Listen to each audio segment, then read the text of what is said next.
Saudara-saudari terkasih, kita berjumpa dan melanjutkan perbincangan kita tentang tata perayaan Ekaristi baru. Kita sudah lihat ritus pembuka dan liturgi sabda. Sekarang kita akan masuk pada liturgi Ekaristi. Saudara, ada banyak gereja Kristen berhenti pada liturgi sabda. Sesudah pewartaan, pembacaan kitab suci selesai. Padahal Yesus berpesan, buatlah ini, yaitu pemecahan roti, menerima tubuh dan darahnya sebagai kenangan akan Dia. Nah, dalam liturgi Ekaristi, bagian maha penting ini akan kita rayakan bersama-sama. Liturgi Ekaristi berdasarkan pada kisah perjamuan malam terakhir, di mana Yesus mengambil roti dan anggur. Ia memecah-mecahkan roti dan memberikan roti dan anggur itu sambil berkata, ini tubuhku, ini darahku. Lalu dia katakan juga, terimalah, makanlah, minumlah. Dan berpesan, lakukanlah ini untuk mengenangkan daku.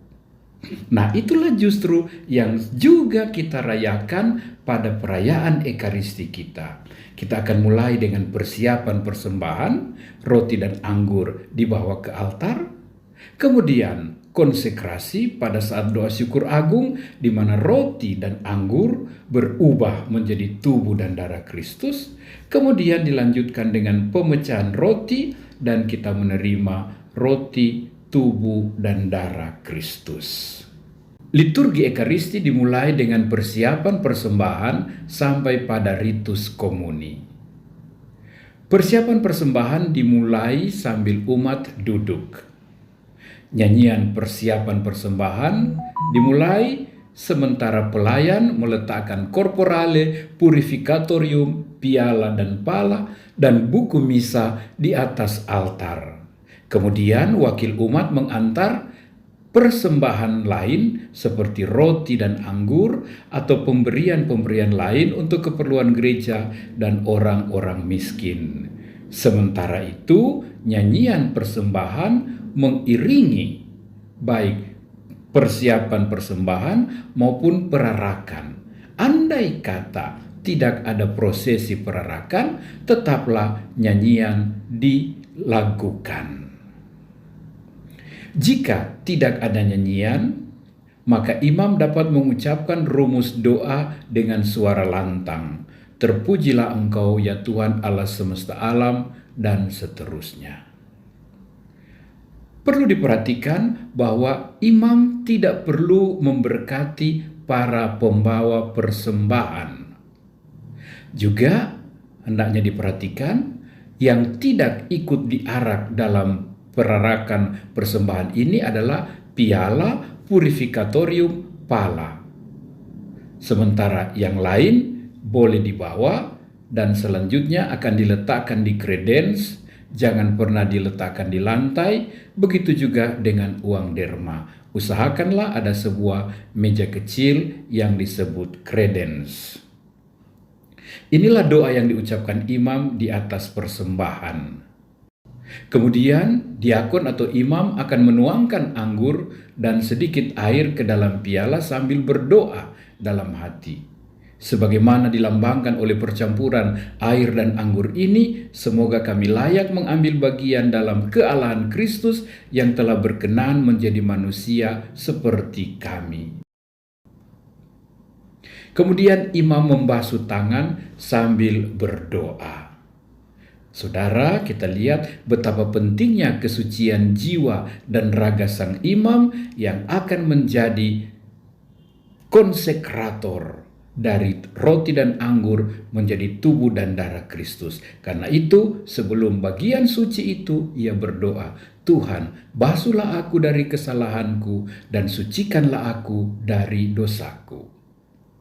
Sesudah bahan persembahan siap, imam mengajak umatnya untuk berdoalah saudara-saudari supaya persembahanku dan persembahanmu berkenan kepada Allah Bapa yang Maha Kuasa. Lalu umat menjawab seperti biasa. Kemudian imam dengan tangan terentang mengucapkan doa atas persembahan. Doa atas persembahan selalu diakhiri dengan kata-kata dengan pengantaran Kristus Tuhan kami, memakai rumusan kristologis. Nah, sekarang siap untuk memulaikan doa syukur agung yang dimulai dengan mengumumkan teks doa syukur agung yang akan digunakan. Biasanya putra-putri altar membunyikan bel atau gong sebagai tanda dimulainya doa syukur agung. Imam mulai doa syukur agung dengan menyapa umat, Tuhan bersamamu dan bersama rohmu. Sikap umat selama doa syukur agung adalah berlutut, terutama pada saat konsekrasi. Kecuali kalau ada masalah dengan kesehatan atau tempat ibadat tidak mengizinkan, misalnya terlalu banyak umat yang hadir.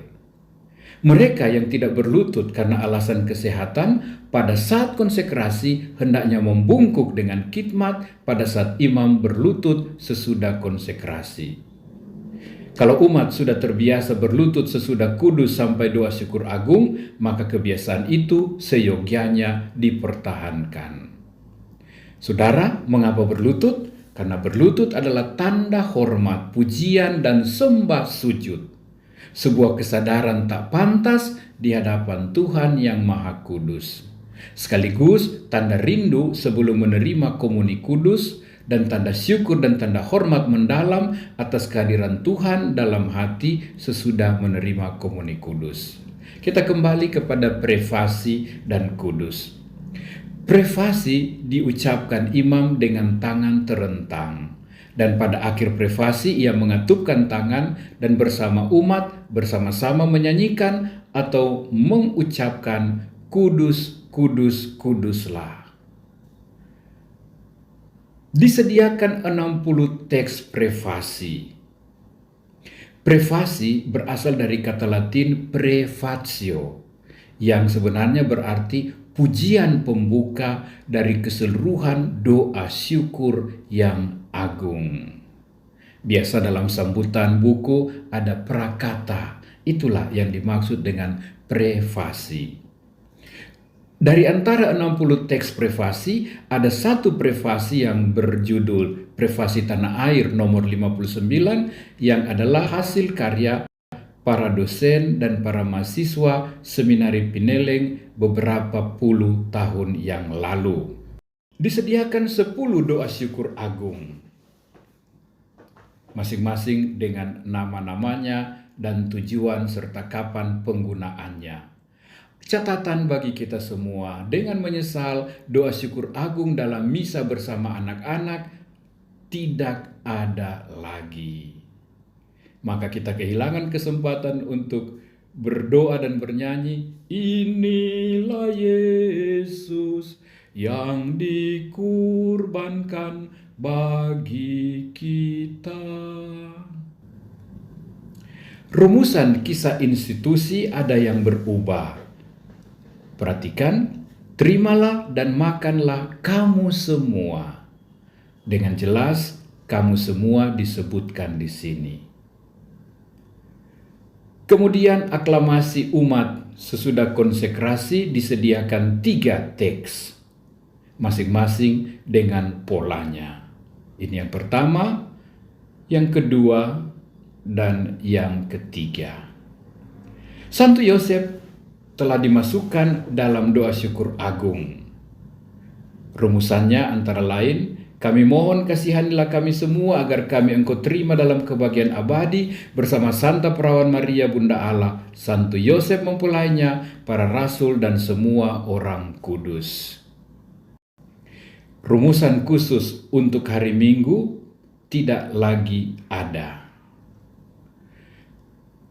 Demikian juga pada kisah institusi biasanya digunakan kata Yesus, tapi sekarang dipakai kata ganti dia. Ketika dia diserahkan untuk menanggung sengsara dengan rela, dia mengambil roti, dia memecah-mecahkan roti. Sesudah aklamasi, anamnesis, imam dengan tangan terentang berkata dengan pengantaran Dia, bersama Dia dan dalam Dia, dan seterusnya. Semua imam konselebran pada bagian ini berdoa dengan tangan terentang. Inilah rumusan doksologi pada akhir doa syukur agung. Kemudian dilanjutkan dengan doa Bapa Kami, umat berdiri. Hanya ada satu rumusan ajakan yang dibawakan oleh imam. Doa Bapa Kami ditutup dengan embolisme. Seperti biasa, Tuhan kami mohon bebaskanlah kami dari segala yang jahat, dan seterusnya. Kemudian seperti biasa juga menyusul doa damai. Tuhan Yesus Kristus, Engkau telah bersabda kepada para rasul-Mu, damai kutinggalkan bagimu, dan seterusnya seperti biasa. Salam damai diajak oleh imam atau diakon, marilah kita saling memberi salam damai. Lalu umat saling memberikan salam damai menurut kebiasaan setempat. Imam memberikan salam damai kepada diakon atau pelayan. Diingatkan bahwa imam atau diakon tidak perlu turun sampai ke panti umat untuk menyalami umat satu persatu. Imam harus tetap berada di altar, mendampingi, menemani Kristus Tuhan yang telah hadir dalam rupa roti dan anggur.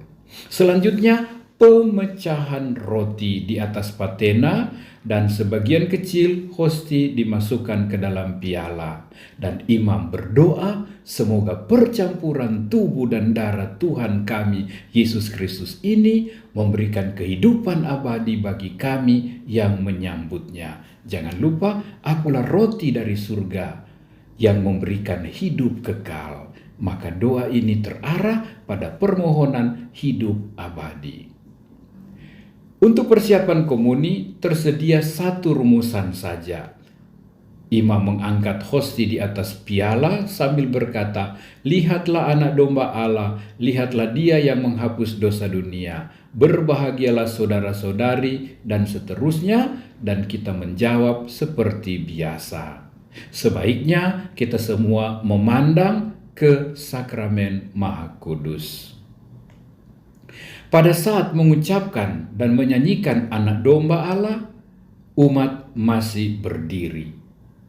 Tetapi pada saat imam memulai, lihatlah anak domba Allah yang menghapus dosa dunia, umat berlutut. Saat hening. Sesudah semua umat menerima komuni kudus, tibalah saat hening. Imam kembali duduk, umat pun duduk.